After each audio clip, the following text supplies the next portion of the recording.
In this video, we'll talk about prototypes and why they can be really useful in the UI UX design process. So in a nutshell, prototypes essentially enable you to create what seems to be the real live app or website even before you touch even one single line of code. And prototypes can come in all sorts of different ways, and we're going to discuss in more details the two major prototypes which you will encounter in your career.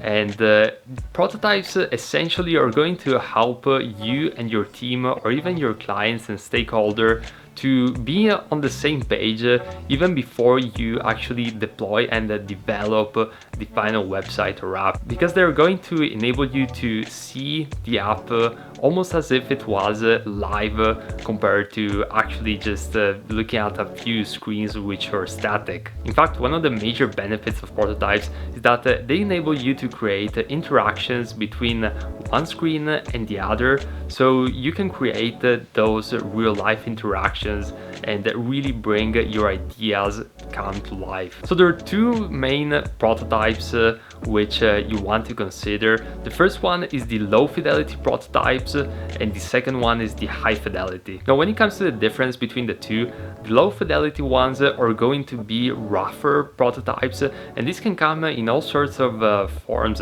even in paper, which is one of the most common. So what you would do is to actually create a paper prototype. This can be even just a sketch of a screen or a series of screens, and then you would literally say, hey, when you click on one screen, it would redirect to this other physical screen. So this is going to enable you to actually have both the visual and also the tactile feeling to it, but it's not quite like the live app yet. However, if you opt for the high fidelity prototype, maybe you can consider just going on the design software and you can create a high fidelity design directly there. And then what you need to do is, if you're operating in a software like Sketch or Figma, you already have prototyping features built in. And in the other videos, we covered this extensively. And essentially what you want to do is to create connections between one screen and the other. And you can even add animations these days. So you can simulate things such as the swipe gestures or the solve animations and things that are really going to enable the user feel like what they're experiencing is the live app. And even if you just have JPEG screens or you don't want to necessarily create the prototypes in a design software, you can leverage tools such as InVision in order to create prototypes in a very easy and fast way. And this can be done even by professionals which don't have much experience with UI UX design, since they make the entire process really easy to do. Now when it comes to the decision as to whether making a prototyping or not, I think it really depends on a case-by-case scenario. So sometimes a client is going to actively request you to create a prototype. In that case, it's really simple, you just create the prototype in that instance. Other times you might want to suggest to create the prototype if maybe there is a lot of confusion going on as to whether a design solution which you proposed can work or not.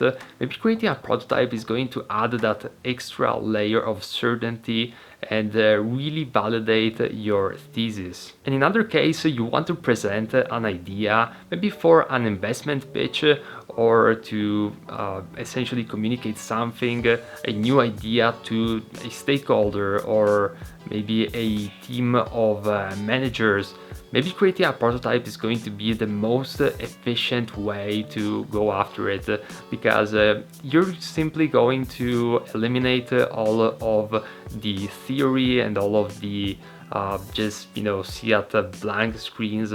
By creating a prototype, they can literally feel like they're literally seeing the live app. And in my career, I used the prototypes quite a bit, and I can tell you sometimes they work like magic, since they really enable all of the room to be in the same mindset and analyze the idea in an objective way, instead of focusing maybe just on the design elements or minute details which might not be the core focus, but when presented in isolation, it's more prone to actually be that case. Now, prototypes also have some cons which you might want to consider, and the first one is that since it's not the final product, there might be some differences compared to what the prototypes is actually going to look like compared to the final product. Now, you also want to consider that the fact that it takes time to create a prototype, and especially creating complex prototypes,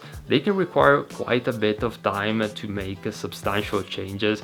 So this is something that you might want to let your client or the team know upfront, in order for them not to think that this is a quick thing that is simply going to take maybe like a few minutes, and you're just going to be inundated with comments and requests, which is going to detract from the advantage of creating the prototype in the first place. So in conclusion, prototypes are a great asset to have in your UI UX toolbox. You should definitely consider it. So keep this in mind, and I'll see you in the next video.